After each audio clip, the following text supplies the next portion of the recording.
de todos los problemas que estamos viviendo y que los seres humanos viven día a día, hay dos temas que nosotros hemos elegido para tratarlo en estos días.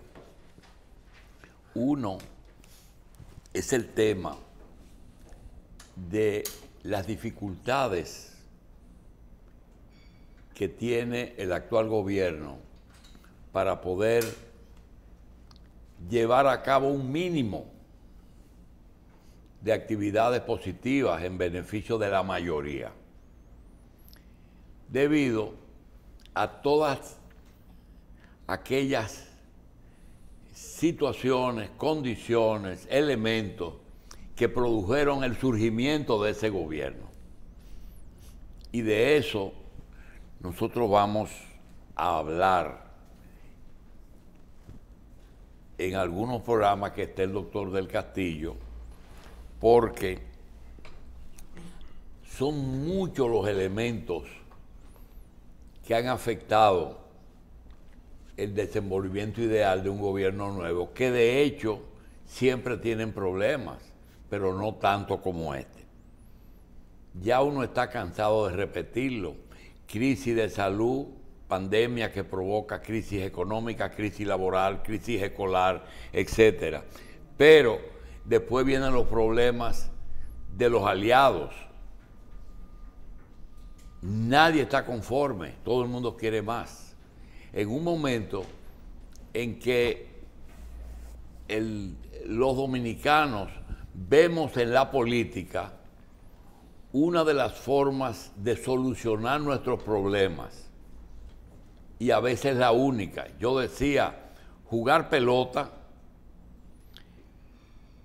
ser narcotraficante o político, son las tres cosas que menos se requiere, a pesar de que para la pelota hay que tener condiciones, pero no hay que tener un grado académico. Todo eso nosotros lo vamos a tratar como un elemento importante, no para corregirlo, porque nosotros no vamos a corregir nada, sino por lo menos para tener claro de las dificultades que tiene este gobierno. Y si le suman la parte política, entonces las dificultades serán más. El otro tema que vamos a comenzar hoy es el tema de la salud. El tema de la salud parece que es un elemento. La salud como era antes, la salud como es ahora, cómo se manejaba, pero el paciente es el mismo, el usuario es el mismo. Las enfermedades son más o menos las mismas y los actores son los mismos con más burocracia. Nosotros tenemos el placer de contar con la presencia de una persona que, en vez de traer al presidente del Consejo Nacional de la Seguridad Social, o en vez de tener aquí al ministro de Salud Pública, o al director general del Servicio Nacional de Salud, o tener aquí al administrador de SENASA, o de las asociaciones de ARS, nosotros tenemos entonces una persona que no tiene ningún interés de tipo económico en el sistema de salud y que ha trabajado durante 3 años y medio en un centro de atención primaria, y nos vamos a ir al otro extremo, al extremo donde se inician las cosas. Se dicen muchas cosas. Nosotros tenemos a la doctora Moreno, Rafaela Moreno, que nos ha acompañado y ha dirigido un proyecto de atención primaria y que nos puede servir de ejemplo y de lección para que se conozca que la cosa no es tan fácil como venir y decir la atención primaria es el primer eslabón por donde debe comenzar la salud. Sí, es así, pero eso está lleno de elementos que la doctora ha vivido, ha logrado superar y ha logrado, después de casi 4 años, dejar ese centro funcionando, que aunque precariamente es así. Esos elementos nosotros los vamos a analizar con la doctora. Queremos agradecerle muchísimo y queremos añadir algo más.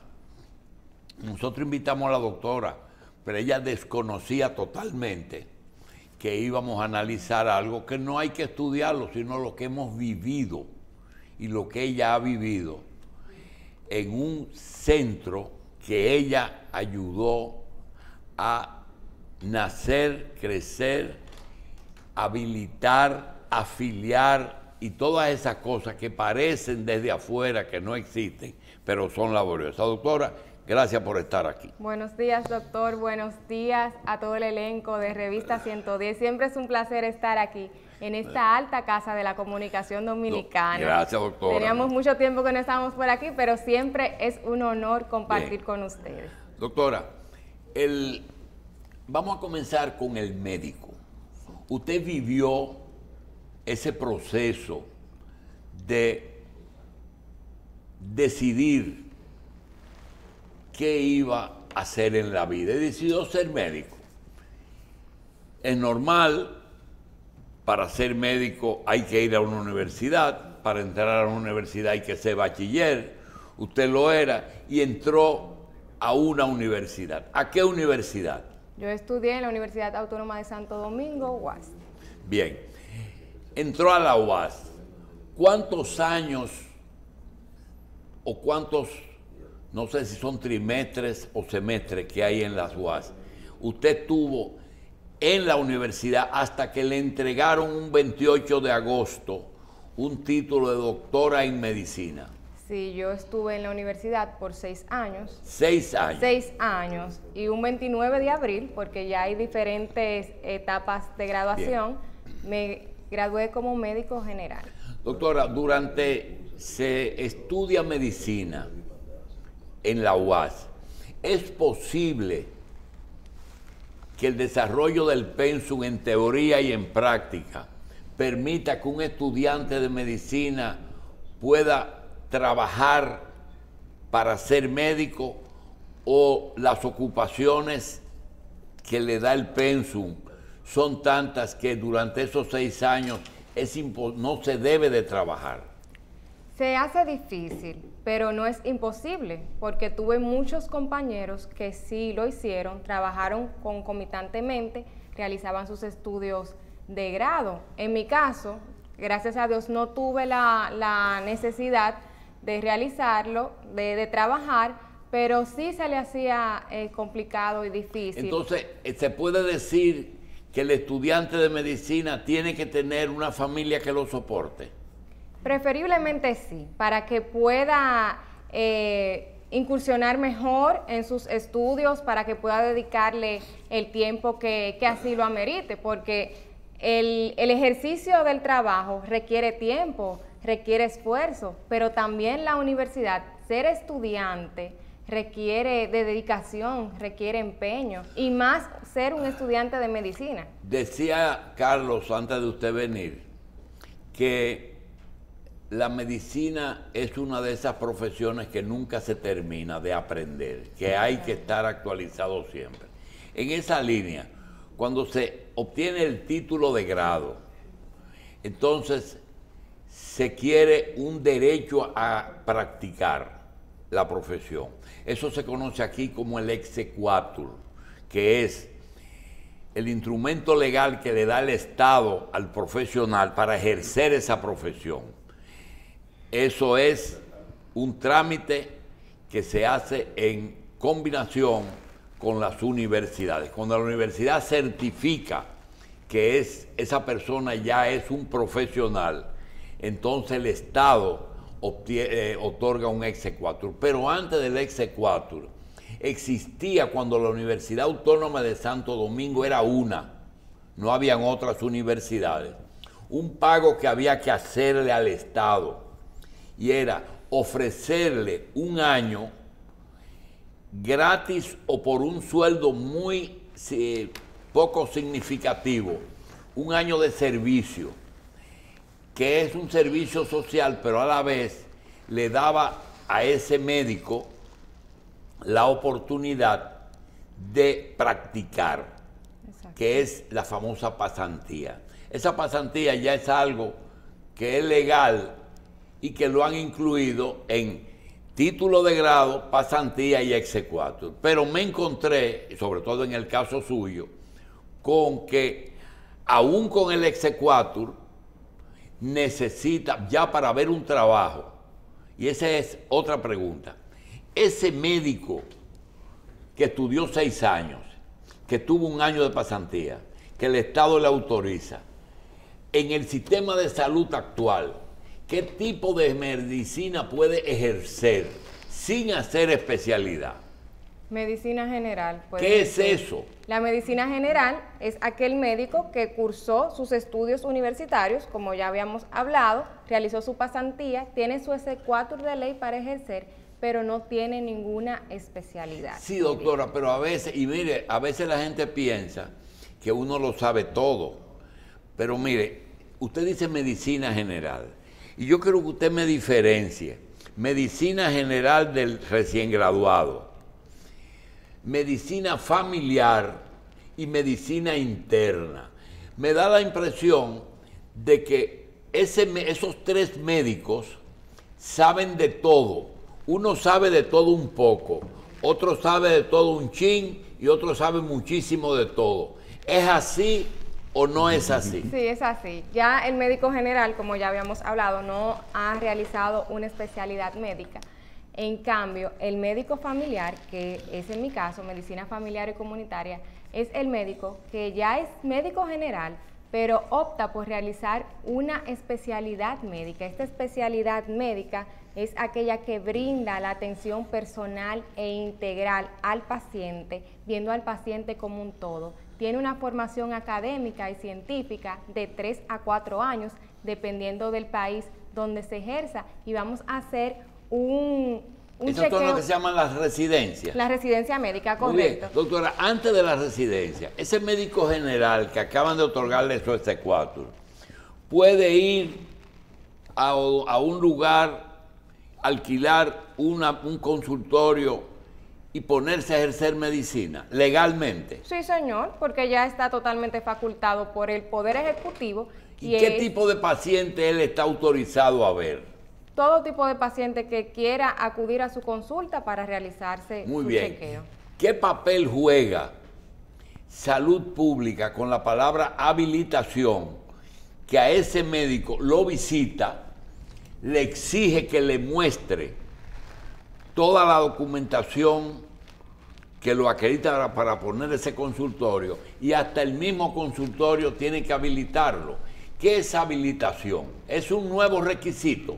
Es un requisito que exige el Ministerio de Salud Pública, que es el órgano rector. Recuérdese que Salud Pública se dividió en 2, en el Sistema Nacional de Salud, en el Servicio Nacional de Salud y en el Ministerio de Salud Pública. Entonces, Salud Pública se encarga de regir todo lo que es el organismo regulador y rector. Todo lo que tiene que ver con la medicina. Exactamente. Entonces, crea el Departamento de Dirección de Habilitación y Acreditación, que es el que se encarga de esa función, de regir y dirigir que todos los hospitales, clínicas, centros de atención primaria del país puedan cumplir con los requisitos exigidos por ellos para brindar un servicio de calidad a la población. Bien, esa función de salud como habilitador o como organismo regulador de quién debe ver un paciente y todo lo que tiene que ver alrededor de un enfermo o de una persona que quiera servicios médicos.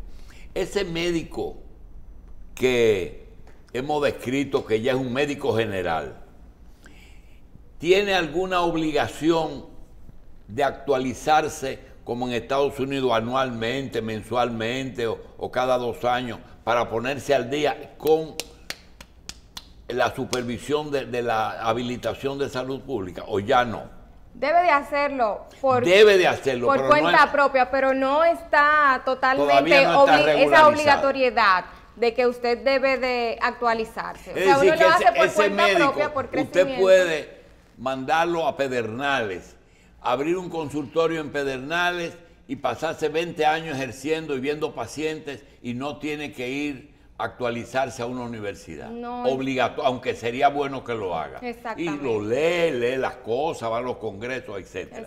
Doctora, cuando ese médico quiere ir a trabajar a un hospital, ¿cuáles son los lugares que ese médico en un centro de atención primaria o en un hospital del Estado puede ser nombrado? ¿Qué lugares son los para ese médico general recién graduado? Porque no puede ver niños porque no es pediatra, no puede ver partos porque no es ginecobstetra, no puede ver corazón porque no es internista. ¿Cuáles son las limitaciones en un centro de atención primaria? Va a ejercer su profesión brindando la consulta en atención de pacientes enfermos, pacientes sanos, va a tener contacto con el paciente también en las áreas de vacunación, en las diferentes áreas que el centro de atención primaria En atención primaria, ¿ese médico solamente puede estar en emergencia?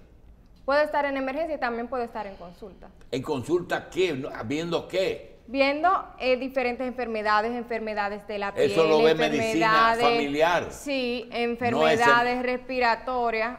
Va a tener las limitaciones por el conocimiento, pero también hay muchos médicos generales que ya después de su experiencia... en la página de salud pública para un centro de atención primaria, ese médico yo no lo veo en ninguna parte.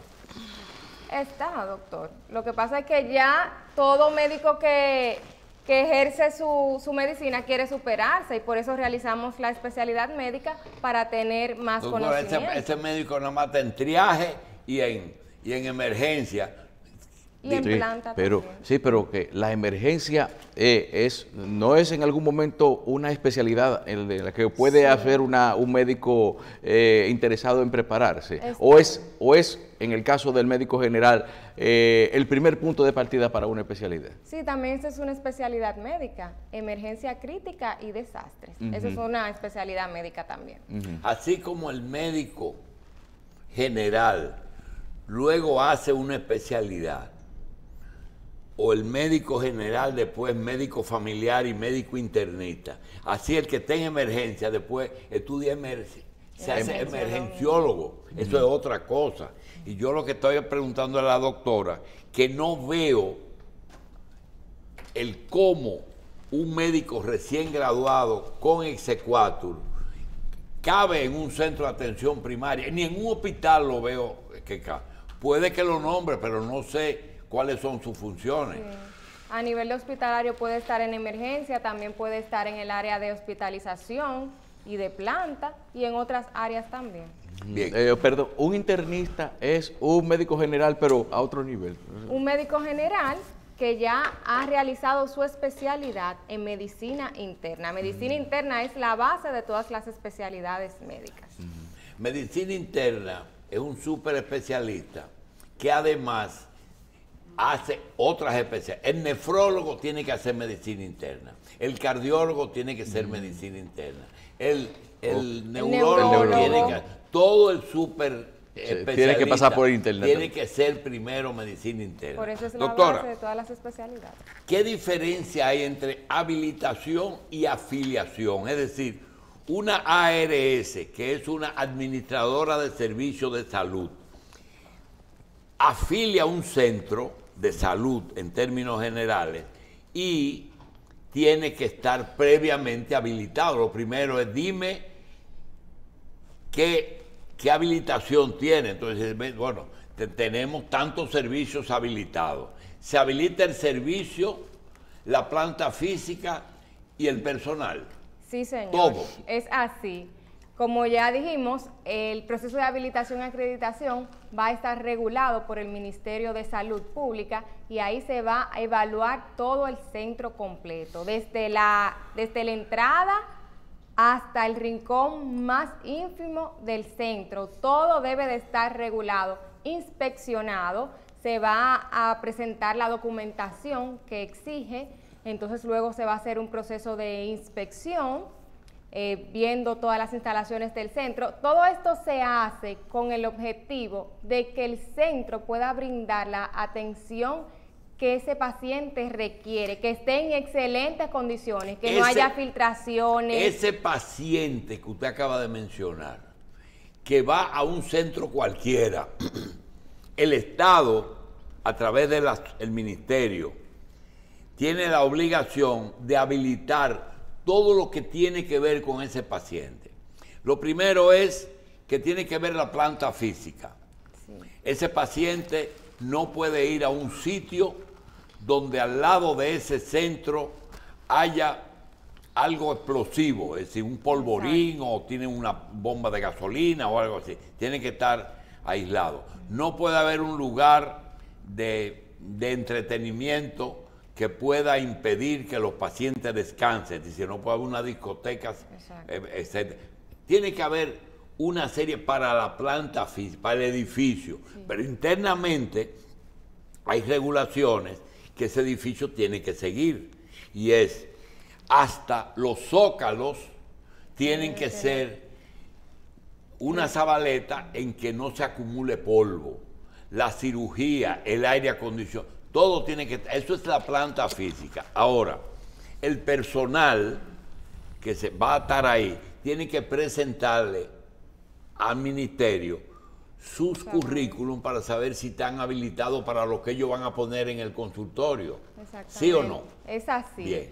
Si vamos a poner una consulta de medicina interna, ese médico internista debe de tener su título que lo acredite como médico internista. Es decir, donde dice medicina interna no puede haber un médico familiar. No, señor. Ni puede haber un médico general. No, debe de ser un médico internista, porque el día de la inspección se va a evaluar de que sea un médico internista. Entonces debe de coincidir. Muy bien. Entonces, los servicios de laboratorio también se habilitan. Es decir, sí. Tienen que ir y ver que eso funcione de acuerdo a las reglas de un laboratorio clínico. Es decir, que haya reactivos, técnicos, licenciados en laboratorio, en analítica, todas esas cosas. Sí, que los equipos médicos estén funcionando a la perfección, esa es otra. Y también que el personal que vaya a laborar ahí esté totalmente capacitado para esas funciones. Lo mismo con imágenes. Exactamente. Es decir, tiene que haber protección del equipo,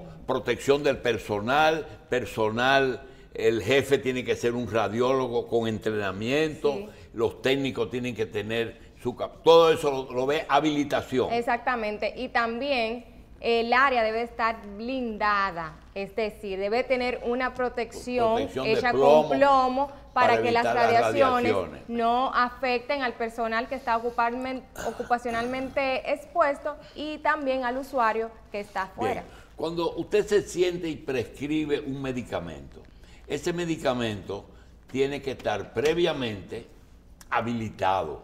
Allá se llama registrado. Sí. Y se trata de que cuando usted pone un medicamento, o lo pone de marca o lo pone genérico. Pero en los dos casos, ese laboratorio que fabricó eso lo llevó a Salud Pública. Y Salud Pública lo analizó y le pidió, además de cobrarle un impuesto, que es lo último que se cobra, le pide un análisis cualitativo, un análisis cuantitativo, un certificado de... registro sanitario.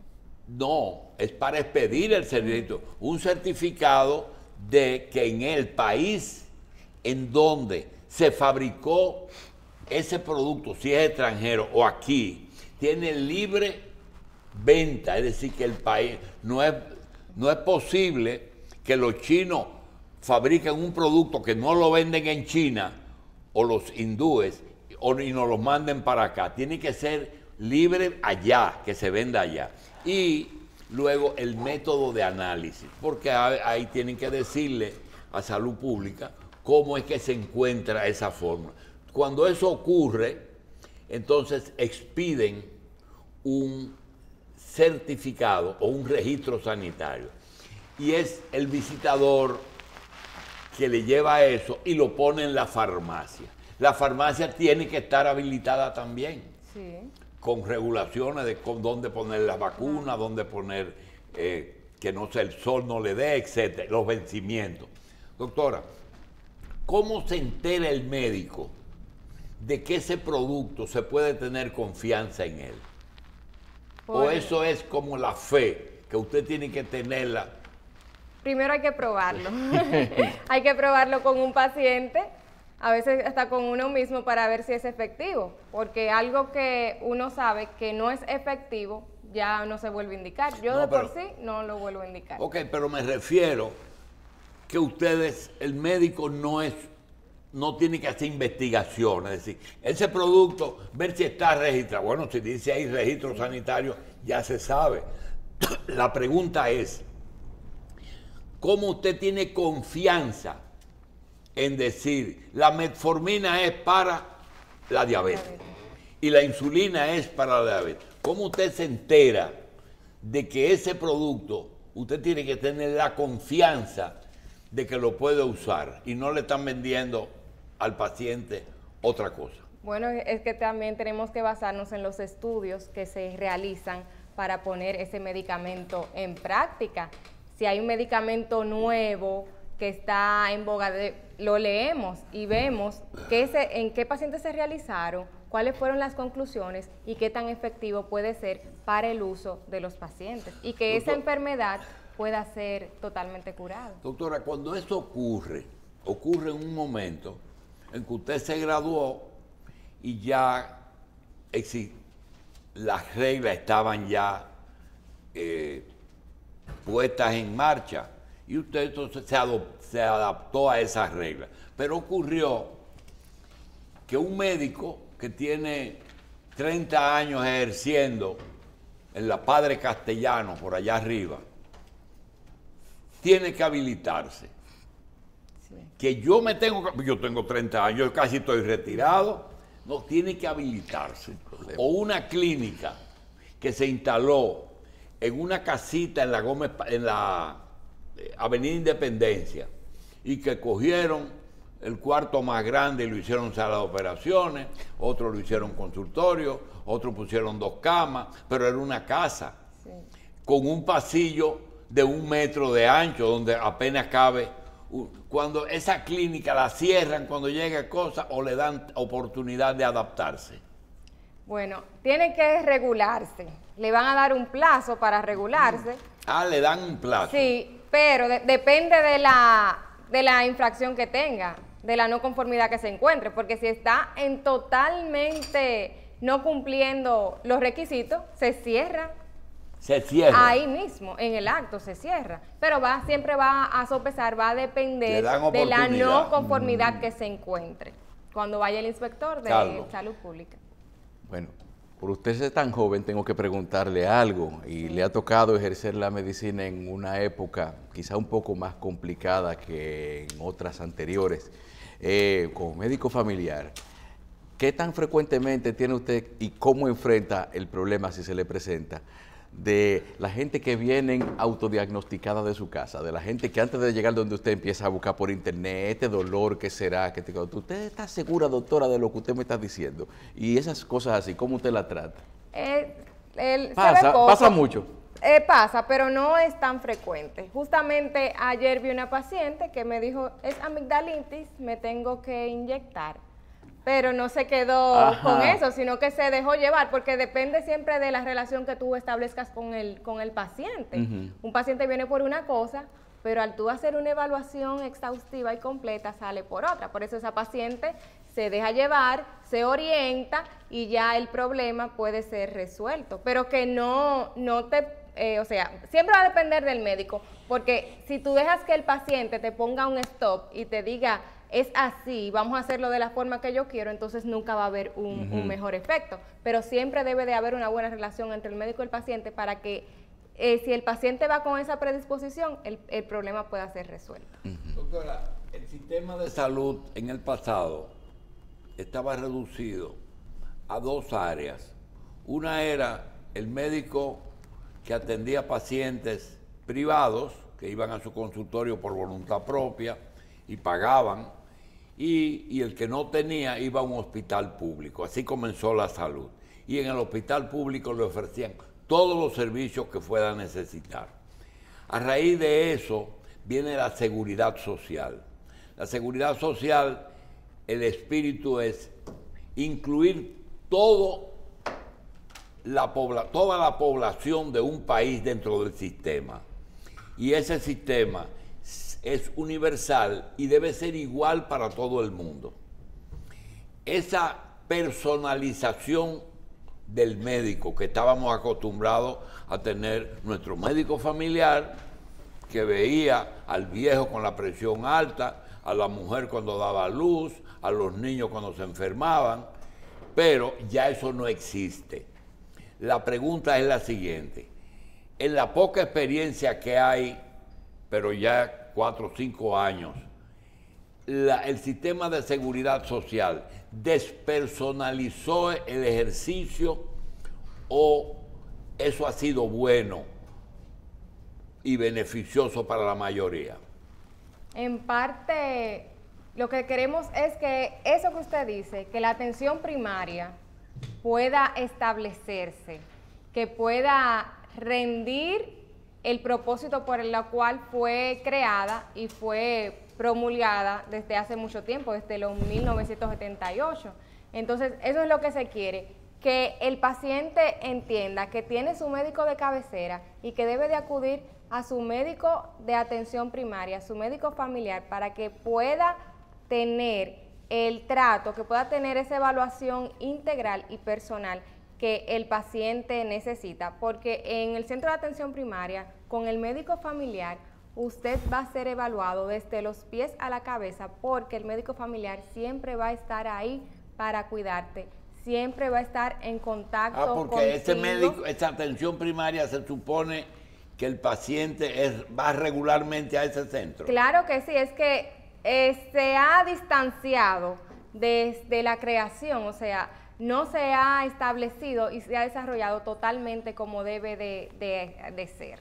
Doctora, las tarifas que pagan las ARS y las precariedades de un médico que tiene las mismas necesidades que todo el mundo, porque los médicos son seres humanos que tienen obligaciones y compromisos, hacen que haya que ver mucho volumen de pacientes para poder cubrir el mínimo de gasto, porque la salud no tiene precio, pero tiene un costo.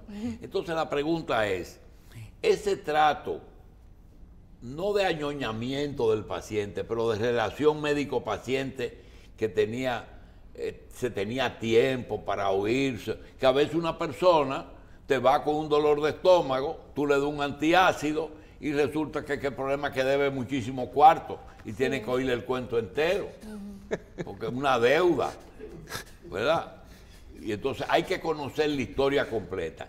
Ya no hay tiempo para conocer las historias completas.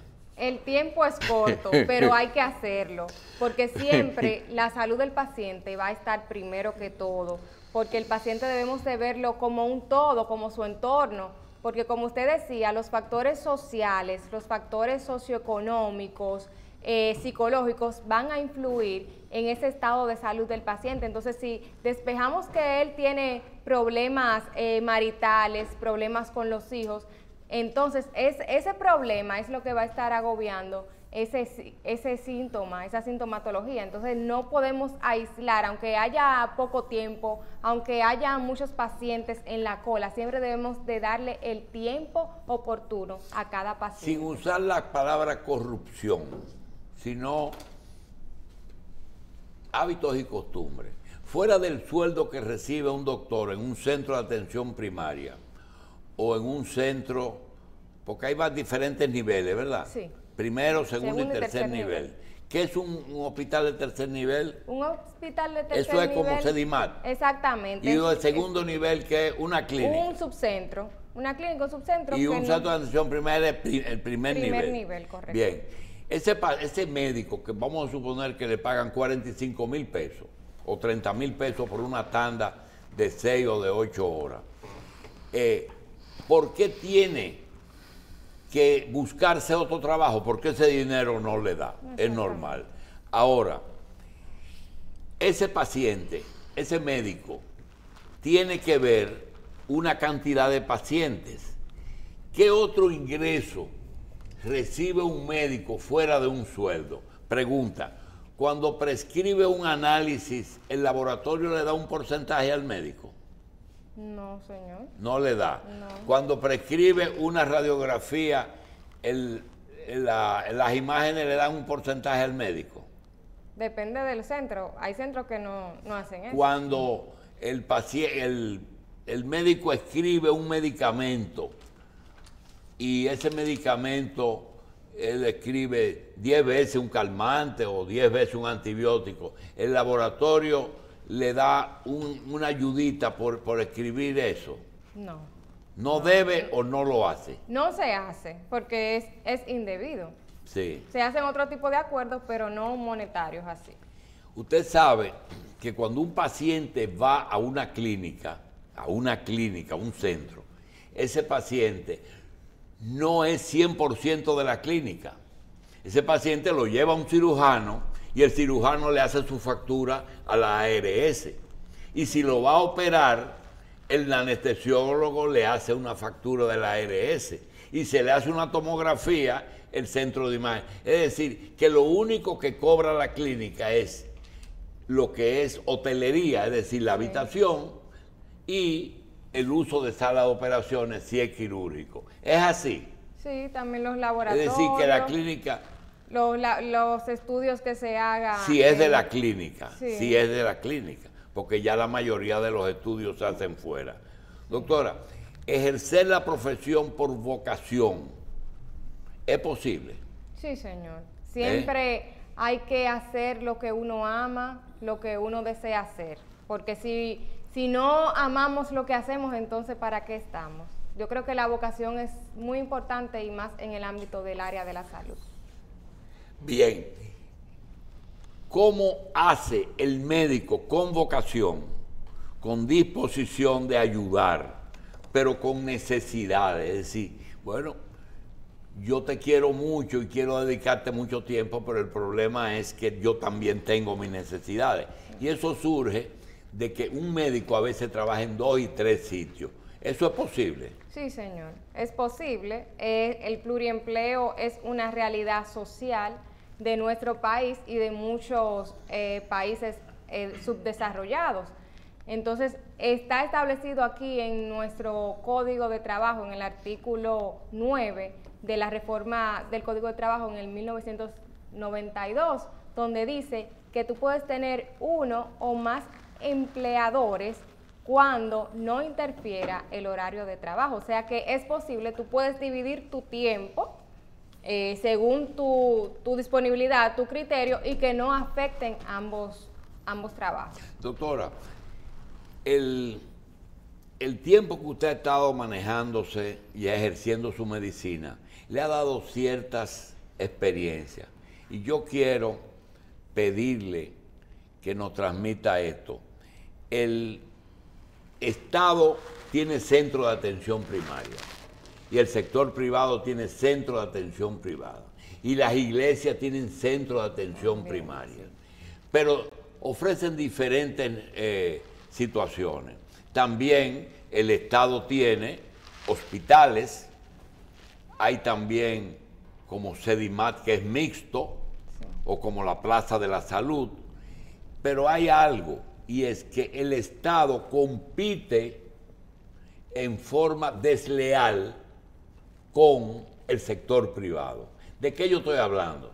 De que si usted tiene un centro de atención primaria y a usted le pagan 500 pesos una ARS por una consulta, y digamos, esa es una consulta, pero puede ser también subsidiado, que son 200 o 300 pesos, y va a ese centro tiene que con ese dinero pagar todos los gastos. Sin embargo, si va a un hospital público que recibe pacientes de ARS, ese hospital tiene los sueldos pagados por el Estado, el laboratorio pagado por el Estado. Y si es un centro grande, usted tiene que una resonancia magnética vale $1 millón que el Estado puede ponerlo en un centro, pero que para recuperar eso en un centro privado hay que pasar mucho tiempo y muchos problemas. Doctora, ¿usted ve que debe de estar en un solo sitio la salud? Es decir, yo no estoy hablando de socializarla, aunque yo creo que sí, pero eso es una idea mía. ¿Usted cree realmente que no debe haber competencia entre el Estado y el sector privado? No, no debe de haber. Pero porque el Estado siempre va a ser el órgano rector, el regulador. No debe de haber esa competencia, sino trabajar en equipo, concomitantemente, de que ambas partes puedan hacer sus funciones para así el beneficio de los pacientes, porque el sector privado no quiere ser competencia, sino quiere ser ayuda, ya que los hospitales públicos están colapsados, hay mucha demanda, entonces el sector privado quiere ser una vía de escape para que así los pacientes puedan acudir. Pero los hospitales públicos están llenos de equipos y llenos de médicos que ganan más dinero con el sector privado. Sí, pero entonces también hay una gran demanda. Doctora Moreno, yo quiero una promesa de parte suya. Todos estos problemitas de medicina abajo, es decir, de medicina del médico joven, del médico que no es rico, que no es dueño del centro y que tiene que ser empleado, de que eso que hemos hablado, como que sea una agenda para cada tema, tratarlo por separado. Gracias, doctora, y siga teniendo mucho éxito. Gracias a ustedes, ha sido un placer verdaderamente. Pasen buenas.